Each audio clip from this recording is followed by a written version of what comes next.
Ассаламу алейкум ва рахматуллахи ва баракату. Хәерле көн, хөрмәтле балалар. Ничек хәлләрегез?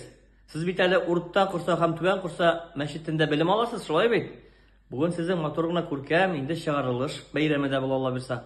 Мин сезне балалар шушы матур күркәм бәйрәм белән тәбрик итәсем килә. Менә алган белемнәрегез белән үзегезнең тормышыгызны, укуларыгызны дәвам итсәгез иде. Чөнки сез бүген шушындай матур күркәм мәчетебездә, Аллага шөкер, сөйініп, қуанып, өзіңіздің үйлеріңізге, әнилеріңізге, әтилеріңізге ана қайтасыз Алла берсә. Бисмилла деген сөзді білесіз бит, еме? Менә мин сезгә хәзер Бисмилла исемле җырдан матур гына сезгә бәйрәм сәламен җибәрәм. Иртән торгач мөселманның тәүге сүзе Бисмилла.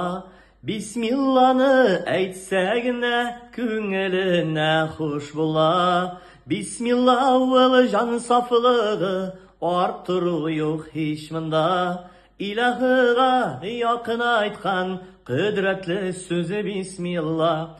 Бисмилла ул җан сафлыгы артыру юк һич монда. Илаһыга якын айткан кыдрәтле сүзе Бисмилла. Бисмилланы кабатласаң савап була эш уңа. Дөньясында иң күркәм сүз тылсымлы сүз Бисмилла. Бисмилла ул җан сафлыгы артыру юк һич монда. Илаһыга якын айткан кыдрәтле сүзе Бисмилла. Илаһыга якын айткан кыдрәтле сүзе Бисмилла. Балалар, менә Якуб абыйбыз өйрәткән дугаларны өйрәнеп, матур гына әйттереп, Лилия апабызның сүзләрен тыңлап, матур гына күркәм рәвештә сезгә белемнәр алырга насыйп булсын. Сезне яратып һәм хөрмәт итеп, Ильяс Халиков. Ассаламу алейкум ва рахматуллахи ва баракатух.